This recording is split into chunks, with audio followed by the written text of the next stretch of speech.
What's up, space pirates? This is your Admiral, the ever-charming Dr. Disaster, and if the cinematic trailer for The Blood of Dawnwalker is, in fact, anything to go by, then, just like the vampire bites in that game, CD Projekt Red has indeed had a shitload of talent sucked right out of it. There are a ton of CDPR defenders out there who have pissed and moaned in the comment section of my videos, crying about how actually the publicly available information as to all the developers who fled from CDPR and formed Rebel Wolves, they're crying and saying that it isn't real, and how actually the director of The Witcher 3 wasn't very talented, so it's no big deal that he's gone on to work somewhere else. But I think this new trailer from his company speaks for itself. All they've done at Rebel Wolves is forge a brand new video game IP out of nowhere, and in a few minutes of trailer time made me just about forget that there was even a Witcher game coming out. Don't you love me?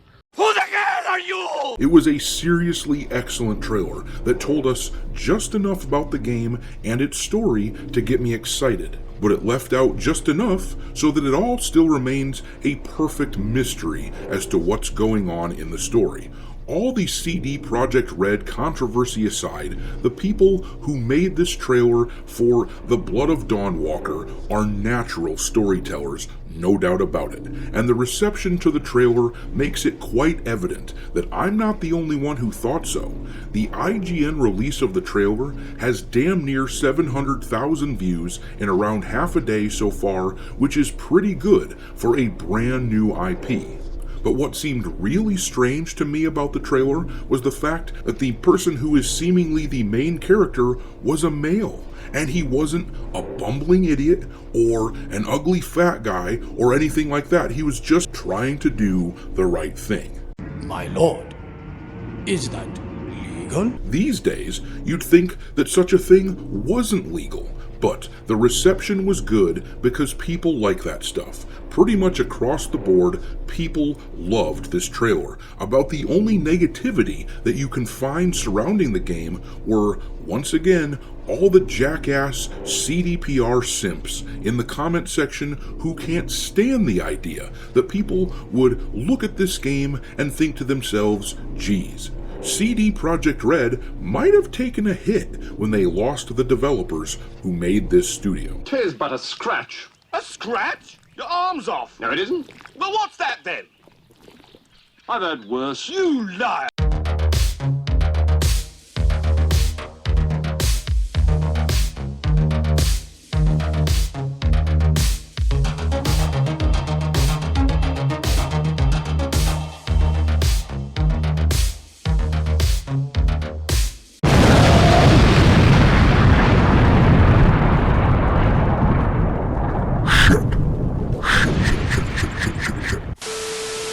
Alright, let's dig on into this Blood of the Dawnwalker trailer, which is a brand new IP from a brand new studio being published by Bandai Namco. Once more, for anyone who needs to hear this, the studio Rebel Wolves, which is developing this game, is a new studio made up of people who left CD Projekt Red, meaning this is, in a way, the true spiritual successor to The Witcher 3. As a recap, the studio's key members include, and I apologize ahead of time for likely butchering most of their names, but the key members include Konrad Tomaskowicz, the former game director of Witcher 3 and co-director of Cyberpunk, and then there's Mateusz Tomaskowicz, the former lead quest designer for Witcher 3. There's Jacob Samalik, the former narrative director and lead writer at CDPR. There's Daniel Sadowski, a former design director at CDPR, and Bart Gowell, the former art director at CDPR. Those are some heavy hitters right there who held some extraordinarily important positions, and considering the acrimonious split between CD Projekt Red and Konrad Tomaskowitz, the former director of Witcher 3 and the founder of Rebel Wolves, well, CD Projekt Red knows that these guys are coming for their ass.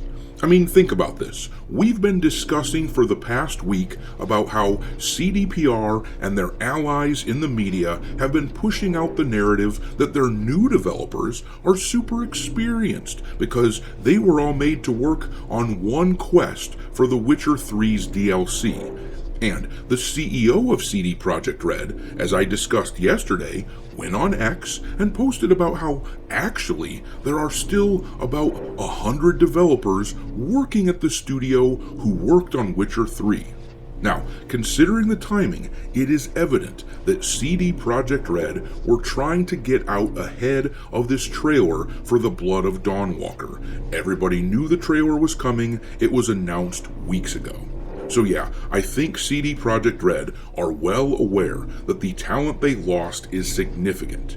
They knew that this trailer was going to be good, so they got out ahead of the narrative so that now they have their good little corporate butt kissers flocking to the comment section of the trailer, defending CDPR vociferously about the only thing missing from these CDPR simps in their comments is a creepy reference to the studio as "Milady."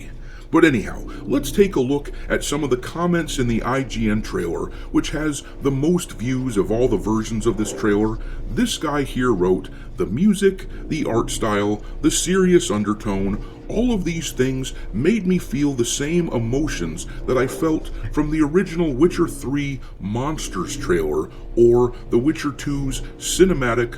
Very excited, glad to see these devs doing what they do best under a new banner." And then this person said, "This was everything a vampire game trailer needed: mystery, bloodshed, badassness, epicness, and adventure." And then this person said, "It's been a really long time since I've seen a cinematic that simply made me say, yes.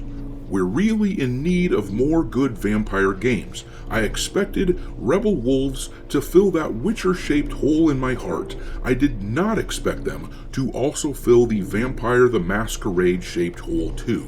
And as you'd expect, that comment fueled a bunch of CDPR simps crawling out of the woodwork to remind everyone that Witcher 4 is releasing. But of course, the problem is, we do not care. Anyhow, this guy said, "The vampire's design looks so similar to the one from Witcher 3, the way they move, the way they fight, the way they look. The leader looks similar to the Unseen Elder. It's easy to see the work of Witcher 3 developers. This got me really hyped." But this comment here is the one that got all the simps for CD Projekt Red getting all hot and bothered. The guy said, "For those who don't know, Rebel Wolves are formed by the top ex-devs of CD Projekt Red, so you know what to expect." And as an example of these people getting all pissy pants, this first comment was asking for clarification as to whether these devs left after Witcher 3 or Cyberpunk, and the person responding to him simply said, "It's BS. Don't listen to idiots." Does someone need a hug? These people live in Fantasyland, where facts are not facts, because that would be inconvenient. It's one thing to say that you think Rebel Wolves wasn't a vital brain drain from CDPR, and you think that everything will still be okay for CD Projekt Red, and to say that you liked the Witcher 4 trailer. That's fine. That's an opinion. That's allowed. But to deny basic truths, publicly available information, that's absolutely asinine. That is taking your simping just a bit too far. But I'm gonna leave it there. The Blood of Dawnwalker looks frickin' great. It blows the Witcher 4 trailer out of the water in my opinion, but what do you think? Drop your thoughts into the comment section below and we will talk there. Thanks for watching, me hearties. If you haven't already, your Admiral is inviting you to subscribe to the channel and become a part of the crew. Life as a space pirate may not be glamorous, but there's always plenty of booty.